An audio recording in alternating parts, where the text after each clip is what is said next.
Hello.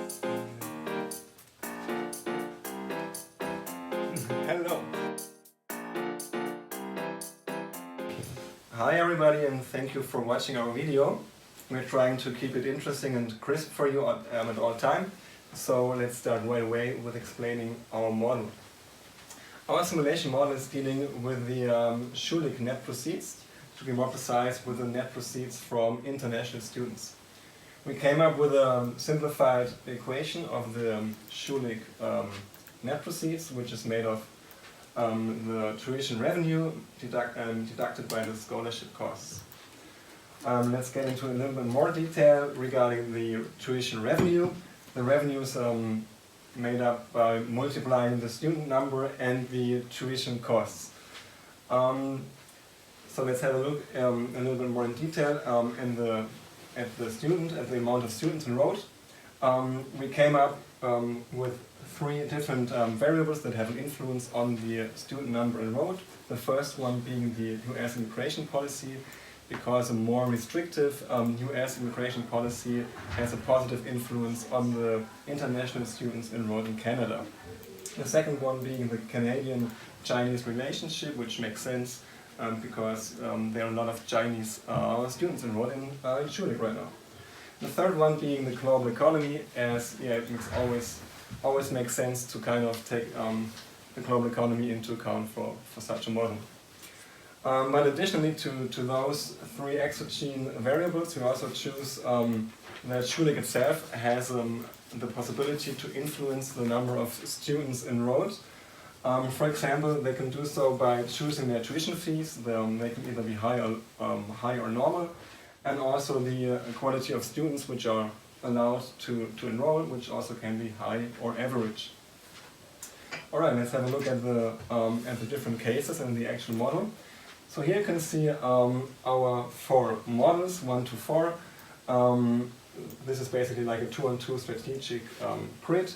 And as you can see here, the number of students enrolled is higher when the tuition is low, and it's also higher when the quality is lower or is average. Also on the right side you can see the amount in dollars of the tuition that is demanded for each of those scenarios. We choose to represent those span of enrolled students by a triangular right-skewed distribution, because we figure that Schulich will always try to get rather more students enrolled, so it's rather the probability of having 150 150 students enrolled in case 1 is higher than having 130 students enrolled. Let's have a look at the three variables. The first one is the US immigration policy. We basically came up with two scenarios here, Trump winning or not Trump winning, and came up with a probability of 41 and 59%, which we found in our research in the internet. We also have, as you can see here, a much higher impact on the amount of students enrolled if Trump is winning, as we could already see this or observe this in the year 2008 when Trump first won the election. On the right side you can also see the overall impact this variable has on the amount of students enrolled. The second variable is the Canadian-Chinese relationship. We decided to have three different scenarios here and assumed the probabilities, which you can see here, 10, 40 and 50%. We also choose normal distributions here, and as you can see, the worse the international relationship gets, the bigger is the negative impact of enrolled international students, which kind of makes sense. Here again you can see the overall impact, minus 5.5% right now. So the third variable is the global economy. We came up with three different scenarios here, good, normal and bad, and the displayed probabilities.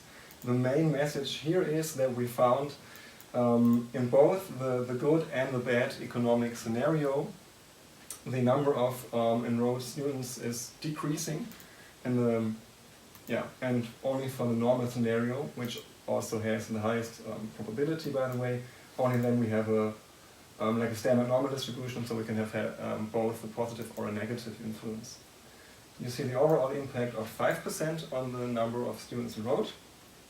And now we can actually have a look at the final calculation.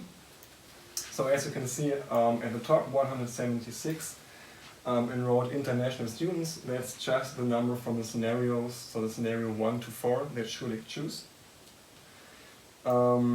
Then it gets deducted or summed up or added up the influence of the three variables that I just explained to you. So we derive at 171 students in total.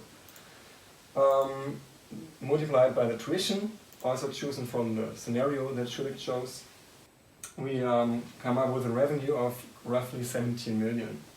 By that it gets deducted the scholarship costs, which leads us to a total net proceeds of 16.5 million Canadian dollars, of course. So we run each of those 4 scenarios 1,000 times and summarize the results in this plot for you. So the x-axis being the amount of runs and the y-axis being the net proceeds of Schulich.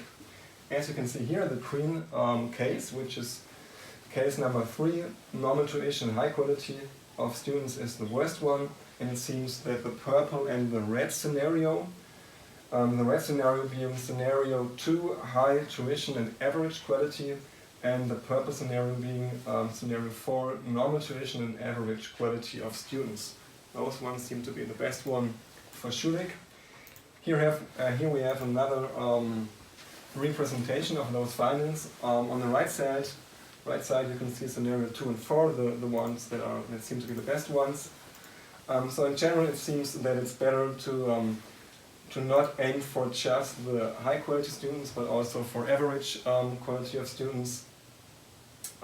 This is of course a very short-term perspective, as reputation might suffer when focusing only on average quality students.